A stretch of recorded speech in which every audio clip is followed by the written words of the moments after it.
the most exciting parts of the new Eldar release is finally having all of the Aspect Warrior kits redone in glorious new plastic. And if you want to run all those fancy lads and lasses, there's no better place to do so than the Aspect Host, an entire detachment dedicated to unleashing the wrath of Cain through Aspect Warriors. This is the closest you get to a raw violence detachment in the Aeldari Codex, upping the power level of Aspect Warriors and the Avatar of Cain so they can sweep through your opposition. We'd like to thank Games Workshop for providing us with a preview copy of these rules for review purposes.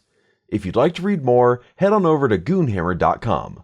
Link in the description. Detachment Rule. Path of the Warrior. Each time an Aspect Warrior unit or the Avatar of Cain shoots or fights, you can opt to either reroll ones to hit or ones to wound while making those attacks. This is just good, clean fun, particularly in a book that doesn't have too many sources of rerolls to begin with. Being flexible with your hit and wound options means you'll be able to get the most out of abilities like sustained hits or devastating wounds.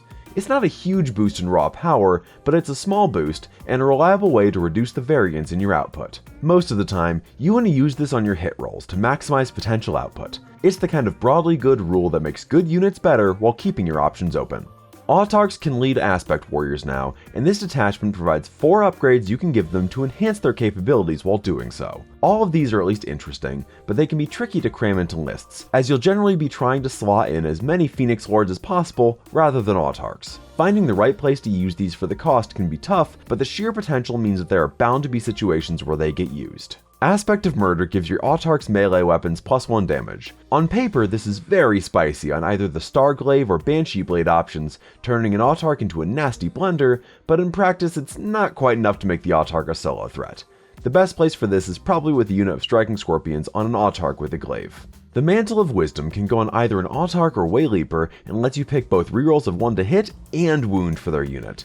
This is pretty expensive and wants you to ideally take a full 10 model unit to get the most value from it, and the most plausible option there is Banshees. They'll get very reliable at converting damage with this one, and they can use the Autarch Battle Focus rerolls to dodge and weave after their first strike. The Shimmerstone gives an Autarch's unit -1 to be wounded by incoming attacks.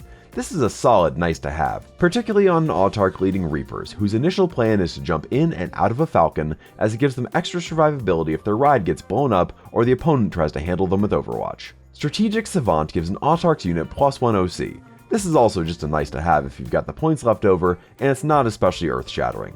The big benefit here is that this applies even when you're battle shocked, so you retain 1 OC. The stratagems are definitely what pushes this detachment over the top. To make this kind of army work, you need to reliably kill what you hit, keep your combos moving, and punish the enemy for every inch they try and push back.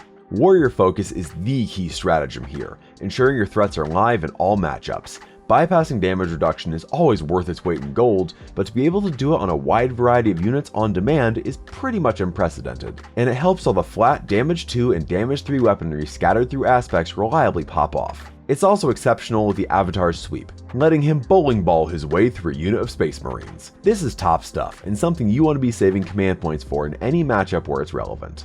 To Their Final Breath lets you give a unit of Aspects or the Avatar fights on death on a 4-up, or a 3-up if you discard an Aspect Shrine token.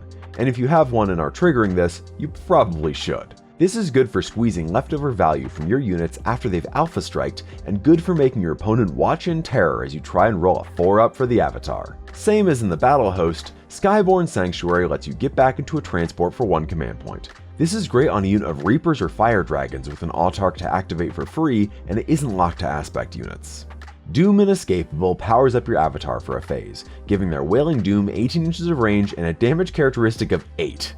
It's still only 1 shot, but if there's something nearby on exactly 8 wounds, or you're feeling real good about rolling a 6 to hit, then sure, go for it. This also has a fringe but possibly relevant interaction with defensive abilities that set damage to 0, like the Dorn's Ablative Plating. Because you're using this on your turn, you can set damage to 0 and then to 8 to bypass the effect. We'll see if an FAQ clarifies that down the line. Preternatural Precision doesn't give a unit precision, but it does give them lethal hits, sustained hits, or ignores cover for a shooting phase, and you can pick 2 if you opt to discard a shrine token. This is obviously strong, and has a breadth of options that mean you have something even for units that already have 1 or more of these built in. Note that if you're picking sustained hits 1, you often don't want to be burning a shrine token here, as you often get more value by using the shrine token to guarantee a critical hit. Cain's Vengeance lets you force desperate escape tests when units fall back from your aspects or the Avatar. It's fun if you use the Sudden Strike Battle Focus ability to slingshot the avatar into something after killing his primary target, and provides another way to generally boost the value you're getting from each unit that goes on a rampage. This is a detachment all about lining up your threats with what they're best at eviscerating, then landing those blows. Powerful stratagems combined with the options to have an augmented Autarch infiltrate with some scorpions, or to just use Lycus, to let you sow some early chaos. The avatar provides an all-purpose killing machine that's at peak efficiency here, and in general, the already strong aspect units get even better at their jobs when unleashed in this detachment. Just remember that you do need to be prioritizing picking achievable kills and taking them. Outside of what Battle Focus gives you, +1 Skyborn Sanctuary unit, you don't have too many tools here that protect your units, so it's vital that when you go for the big plays, they land. If your opponent has a threat you're not confident you can kill with your aspects, use Aeldari mobility to work around it until the avatar can be lined up to murder it. Now let's go over the strengths and weaknesses. Ultra high damage output, allowing you to carve through foes. Access to a very powerful stratagem to bypass damage reduction, meaning there's almost nothing you can't kill. It maximizes the value of the Avatar of Cain, making it the best way to run a list with a big scary monster. But you've got to be choosy. This encourages an all-in playstyle, which can go wrong if you pick the bad targets. You've got limited tools for protecting large aspect warrior units. And the enhancements can be hard to find the right units to boost. If you're excited to paint and play with all the new aspect warriors, this is absolutely the detachment for you. The Aspect Host offers a fun, varied, and powerful way to play some of the army's coolest units. It's an army that still requires finesse to hit its targets, but it'll hit those targets like a sledgehammer. If you'd like to read more about this detachment, including how we'd run a list with it, head on over to goonhammer.com for a written review.